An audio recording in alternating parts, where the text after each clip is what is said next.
మన చైతన్య శక్తి ధ్యానం ద్వారా చైతన్య శక్తి పెరుగుతూ ఉంటుంది.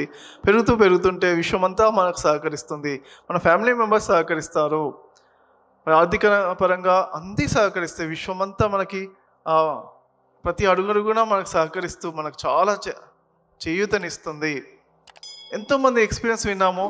గుడాకేశ నేర్చుకున్న తర్వాత వాళ్ళ ఫ్యామిలీ మెంబర్స్ చాలా చక్కగా వాళ్ళతో అప్పటి వరకు ఉన్న శత్రుత్వం లాగా, శత్రువులు మన ఇంట్లో పుట్టారా అన్నట్టుగా ఎంతోమంది మేడం చెప్తుండే, పోయిన జన్మలో నేను ఒకరిని లేపేసా, వాడే మళ్ళీ నా జన్మలో వచ్చి పీడిస్తున్నా రాక్షసులా నా ఇంట పుట్టాడు అని.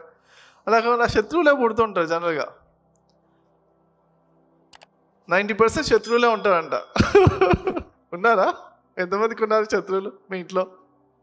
ఎవరు లేరా ఇక్కడ? కొంతమందేనా? ఓకే, కొంతమంది నిజాయితీ చేతులు ఎత్తారు, వాళ్ళ క్లాస్. సో అయితే ఏమవుతుందంటే, మన ధ్యాన సాధన చేస్తున్న శక్తి పెరుగుతుంటే, మన లోపల ఆనందం పెరుగుతుంటే, ఆ కరుణ పెరుగుతుంటే, ఆ ప్రేమ పెరుగుతుంటే, మన బీయింగ్ అక్కడ ఉంటే చాలు, మన దగ్గర నుంచి దివ్య మైత్రి తరంగాలు అలా, కరుణా తరంగాలు అలా ప్రవహిస్తూ ఉన్నప్పుడు ఆటోమేటిక్గా వాళ్ళ లోపల ఎన్నో సంవత్సరాలు, ఎన్నో జన్మల శత్రుత్వం అంతా కరిగిపోయి వాళ్ళ దగ్గర నుంచి కూడా మైత్రీ భావం స్టార్ట్ అవుతుంది.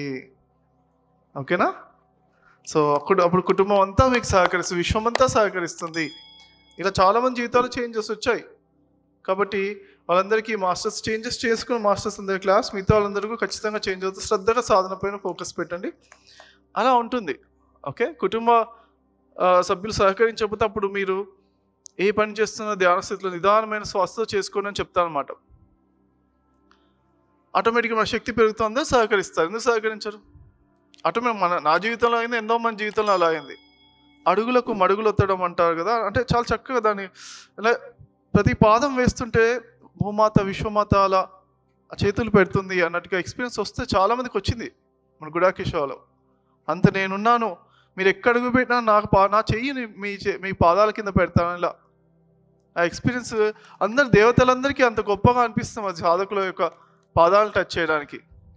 పాదం ఎక్కడ పెడితే అక్కడ నా చేతుల్లో పెడతారన్నమాట. ఎవరికి? ఆ శ్రద్ధతో చేసిన వాడికి. ఇంట్లో వాళ్ళు సపోర్ట్ చేయలేని మీ లోపల శ్రద్ధ పెరగడానికి వాళ్ళు సపోర్ట్ చేయట్లేదు అర్థం.